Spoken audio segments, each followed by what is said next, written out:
Hi ఎవర్స్, welcome to our channel. ప్రస్తుతం మనతో పాటు జగదేవ్ గారు సీనియర్ జర్నలిస్ట్ ఉన్నారు. వారితో ఒకసారి మాట్లాడదాం. సార్ నమస్కారం. Sir Vinesh Phogat wrestler so బంగారు పథకానికి ఒక్క అడుగు దూరంలో సార్ అనర్హత వేటు గురి కావడం ఇప్పుడు మొత్తం దేశాన్ని కూడా ఒక విషాద ఛాయలో ముంచెత్తిందని చెప్పాలి సార్. మేబీ ఫైనల్లో ఓడిపోయిన ఇంత బాధ గురి చేసేది కాదు అని చెప్పేసి చాలా మంది అభిప్రాయం సార్. అంటే ఇప్పుడు దీని వెనుక మొత్తం రాజకీయం పుంజుకుంది సార్. పార్లమెంట్లో కూడా చర్చ జరిగింది. ఎందుకంటే వినేష్ ఫోగట్ గారు అంతకుముందు బీజేపీకి వ్యతిరేకంగా అంటే బీజేపీ పర్సన్కి వ్యతిరేకంగా లైంగిక ఆరోపణలు చేసి ఢిల్లీలో ఫైట్ చేశారు వాళ్ళు. సో ఇప్పుడు ఆ కారణం చేతనే అనర్హత వేటు వేశారని చెప్పేసి కూడా సోషల్ మీడియాలో విస్తృతంగా చర్చ జరుగుతుంది సార్. మీరేం చెప్తారు సార్ దీని గురించి? బురద చల్లడానికి ఒక క్షణం సరిపోద్ది, కానీ ఇందులో ఎంతవరకు వాస్తుందో ఒకసారి మాట్లాడుకుంటే, వినీష్ ఫోగట్ మీరు అన్నట్టు బ్రిజ్భూషణ్ కోచ్ కాస్టింగ్ కౌచ్ లాగే ఏదో సంథింగ్ కౌచ్ సంబంధించి ఆరోపణలు లైంగిక వేధింపులు ఏవో ఉన్నాయన్నట్టుగా ఇది ఆల్మోస్ట్ ఒక 3-4 ఏళ్ళ నుంచి నడుస్తూనే ఉంది. ఆయన పైన అనర్హత వేటు వేయండి, ఆయన సభ్యత్వం ఏదైతే wrestler federation of India WFA అని ఉంటుంది దాంట్లోంచి ఆయనకి తప్పించండి, ఆయన కోచ్గా ఇవ్వద్దు అన్నట్టు కూడా ఇప్పటి నుంచే ఉన్నాయి. దానికి కొంతమంది ప్రతిఘటించి ఏషియన్కి సంబంధించిన మెడల్స్ని ఏవైతే ఉన్నాయో వాళ్ళని విసిరి కొట్టారు, ఢిల్లీ నడి రోడ్ల మీద నిరసన తెలియజేశారు. ఇది NDA భాగస్వామి పక్షంలో ఉన్న వాళ్ళు కాబట్టి అందుకే పూర్తి ఆయన గురించి ఇన్ని ఆరోపణలు చేస్తున్నా ఆయన మీద చర్యలు తీసుకోవట్లేదు, కనీసం ఒక ఎంక్వైరీ కమిషన్ వేయట్లేదు అన్నట్టుగా నేషనల్ మీడియా అయితే ఊదరగొట్టింది. బట్ ఆ తర్వాత కొన్నాళ్ళకి స్తబ్దుగా అయిపోయింది అనుకుంటే ఇప్పుడు ఈవిడ వినీష్ ఫోగట్ అంతర్జాతీయ వేదిక మీద సెమీస్ గెలిచి ఫైనల్కి వెళ్ళింది. ఫైనల్కి వెళ్ళిందంటే బంగారం గెలిస్తే బంగారం, ఓడిపోతే వెండి కదా, వెండి పథకం. ఇది వేరు కదా.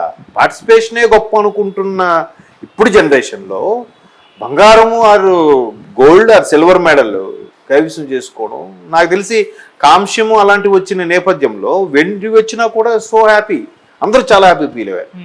సో ఇప్పుడు ఆవిడ 100 గ్రాములు ఆవిడ ఎత్తే వెయిట్కి ఆవిడ బాడీ వెయిట్కి రేషియో ఉంటుంది. ఆ రేషియోకి 100 గ్రాములు ఎక్కువ ఉన్నారు ఆవిడ. అంటే 100 కేజీల విభాగం, 150 కేజీల విభాగం, 70-80 కేజీల విభాగం ఇట్లా ఉంటాయి. మీరు మన రెస్లర్ చూస్తే వెయిట్ లిఫ్టింగ్ డేది ఒక్కొక్కటి యాడ్ చేస్తుంటారు ఎంతవరకు ఎత్తగలరు ఏంటని పోటీల్లో. అలాగే యాడ్ చేస్తున్నప్పుడు ఇప్పుడు తగ్గించేసే కానీ చిన్నప్పుడు గొప్ప ఉత్సాహం చూసేవాళ్ళు. నాకు తెలిసి ఫస్ట్ బాగా చిన్న ఊహ ఉన్నది సియోల్ ఒలింపిక్స్ ఏవో జరిగాయి ఫస్ట్లో 88 అప్పుడు బాగా కేజీ స్టూడెంట్లా ఉంటాను, UKG స్టూడెంట్. చిన్న గుర్తుంది నాకు. అప్పుడు చూస్తే భలే, అప్పట్లో మనకి ఇంత టెక్నాలజీ ఇంత డెవలప్మెంట్ లేదు కదా. ఆ గేమ్స్ బ్లాక్ అండ్ వైట్ టీవీలో చూస్తే ఇట్లా ఉంటుందా, ఇలా ఉంటాయి స్టేడియంలోని ఎంతో అబ్బురుపడుతూ చూసేవాళ్ళు. సో అప్పటి నుంచి ఒక చిన్న ఇంట్రెస్ట్, ఒక్కొక్కటి వెయిట్ యాడ్ చేస్తే ఎవరు వాళ్ళు ఉన్న వెయిట్ కన్నా ఎవరు ఎక్కువ వెయిట్ ఎత్తగలరు. సో అది వెయిట్ లిఫ్టింగ్కి యాడ్ చేసి ఇది అవుతారు. ఇక్కడ నేను రెస్లింగ్ సంబంధించి వాళ్ళు తలపడే వాళ్ళకి ఈ వెయిట్ ఉన్న వాళ్ళ సమూజీ చూస్తారు కదా. సమూజీ చూసినప్పుడు ఈ వెయిట్ వాళ్ళు among the weight between among the weight ప్రకారము వీళ్ళు ఈ వెయిట్ వాళ్ళు ఈ వెయిట్ తలపడతారు అన్నట్టుగా ఉంటుంది. సో అట్లా తలపడినప్పుడు ఇవాళ మళ్ళీ చెక్ చేస్తే ఎప్పటికప్పుడు చెక్ చేస్తారు. ఇవాళ చెక్ చేస్తే 100 గ్రాములు ఎక్కువ ఉందంట. చూడండి ఎంత, అది ఒక విధంగా ఎంత కామెడీగా అనిపిస్తుంది అంటే నాకు, అరే ఆవిడకు ఒక కోచ్ ఉంటారు, ఫిజికల్ ట్రైనర్ ఉంటాడు, సెపరేట్గా రెజ్లింగ్ సంబంధించిన కోచ్ ఉంటాడు, ఎలా గుద్దాలి ఏంటి, బాడీ ఫిట్నెస్ ఎలా ఉండాలి, ఎక్కడ కూడా ఎన్ని పాయింట్లు వస్తాయి, ఎక్కడ కూడా పడతాడు, ఇవన్నీ ఉంటాయి కదా. అంత పర్ఫెక్ట్గా ఇవన్నీ చూసిన నేపథ్యంలో 100 గ్రాములు తేడా ఎలా చేశారు? ముందు రోజు మరి సెమీస్కి వచ్చినప్పుడు మరి ఎట్లా గిగ్గుకి వచ్చింది? అప్పుడు కూడా ఆ అమాంగ్ ది వెయిట్ ఏదైతే ఉందో దాని ప్రకారమే తలపడేలా చేసుంటారు కదా. మరి ఇక్కడికి ఎలా వచ్చేసింది అనేదే ఇప్పుడు బిగ్గెస్ట్ క్వశ్చన్. ఆ బిగ్గెస్ట్ క్వశ్చన్ మీద ఇప్పుడు ఈ రూమర్స్ అన్ని వస్తున్నాయి. బీజేపీ ప్రభుత్వం స్పందించలేదు, లేదు బీజేపీ ప్రభుత్వం వ్యతిరేకంగా నిరసన తెలియజేశారు కాబట్టే ఈవిడకి కావాలని ఇలా చేశారు. కానీ అది అంతర్జాతీయ వేదిక, అదేమైనా మన గల్లీలో జరిగే క్రీడలు కాదు కదా. ఒలింపిక్స్ పైగా ఫ్రాన్స్లో జరుగుతున్నాయి, ప్యారిస్ అంటేనే ఐక్యరాజ్య సమితిలో శాశ్వత సభ్యత్వం ఉన్న దేశాలు అదొక దేశం. అంటే బాగా డెవలప్డ్ కంట్రీస్, 1 of the 5 కంట్రీస్లో అదొక కంట్రీ. మరి అక్కడ ఇన్ఫ్లుయెన్స్ చేసే అంత ఇది ఏముంటుంది? ఒకవేళ అదే అనుకుందాం కాసేపు, అలా అనుకుంటే కనుక ఇక్కడ నుంచి పంపించడానికి అది లేదు, ఫండ్స్ లేవు, లేదంటే స్పాన్సర్స్ లేరు అని ఏదో ఒకటి చెప్పి తప్పించేసే వాళ్ళేమోగా, అంతవరకు పంపించరుగా. లేదు అరే ఇవిడు గెలిచేస్తుందిరా అనుకునేవాళ్ళు అనుకుంటే ఆ ముందు ఆ క్వార్టర్ ఫైనల్లోనూ ఇప్పుడైనా వెనక్కి వచ్చేసేలాగా వాళ్ళతోనే మాట్లాడని చేయించేవాళ్ళుగా. అంతవరకు ఎందుకు లేదు? ఇక్కడ ఒకటి గెలిచిన తర్వాత ఆనందంతో వ్యక్తిగతంగా ఏమైనా ఫుడ్గా డైట్ ఫాలో అవడంలో కానీ, లేదంటే ఏం కాదులే అని చెప్పేసి ఆనందంతో ఏవైనా ఫుడ్ తీసుకోవడం వల్ల కానీ, డైట్ కంట్రోల్ తప్పడం వల్ల కానీ, ప్రాపర్ ఎక్సర్సైజ్ లేకపోవడం వల్ల కానీ జస్ట్ 100 grams తేడా వచ్చిందేమో, ముందు నుంచి హెచ్చరిస్తున్నారేమో చెక్ పెట్టుకోండి అని. అది కూడా ఇప్పుడు ఒక వెర్షను ప్రభుత్వం కాసేపు ఎట్లా చేపించింది అనుకున్నాం, ఇంకో వెర్షన్లో మరి ఈవిడ 100 grams తేడాలో ఎట్లా ఇదయిందంటారు? తప్పెవరిది? ఆవిడదా, కోచ్దా, ట్రైనర్దా, ఐ మీన్ ఫిజికల్ ఫిట్ దాన్ని ఏమంటారు డైటీషియన్ ఒకడు ఉంటాడు కదా వాళ్ళదా? ఇవన్నీ చూసుకోలేదా? వీటన్నింటి పర్యవేక్షించడానికి ఒలింపిక్స్ తరఫున భారతదేశం నుంచి వెళ్ళిన ఒక రిప్రజెంటేటివ్ ఉంటాడా, ఒక మేనేజర్? మరి ఆయన ఏం చూస్తున్నాడు?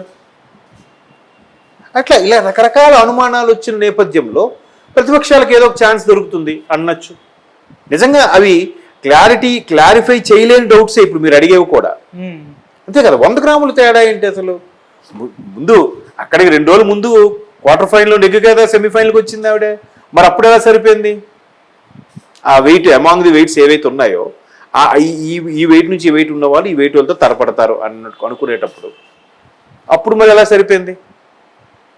ఇప్పుడు నెక్స్ట్ సెమీస్కి వెళ్ళినప్పుడు ఎంత ఉండాలి? రెండింటికి సరిపోయేలాగా ఉండే విధంగా కూడా పెట్టుకోవచ్చు కదా. ఇట్లా రకరకాల ఏమో.